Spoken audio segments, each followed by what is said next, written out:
নমস্কার। এই ভিডিওটি সবার জন্য।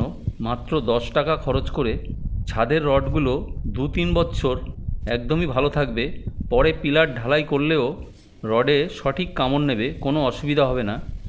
এই রডগুলোতে দেখুন একটু একটু রাশ ধরেছে, একটু জং ধরেছে, তাই আমি ভাবছি বর্ষার আগে আর একবার করে দেব, আবার 2 বছর ভালো থাকবে।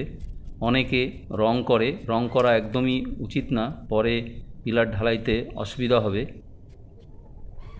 আমি তাই 1 কেজি সিমেন্ট কিনে নিয়ে আসলাম, একটু জল দিলাম, ব্রাশ দিয়ে একটু গাঢ়ভাবে ব্রাশ দিয়ে প্রথমে লাগাচ্ছি। দুবার করলে আরও ভালো হবে। তাড়াতাড়ি করার জন্য আমি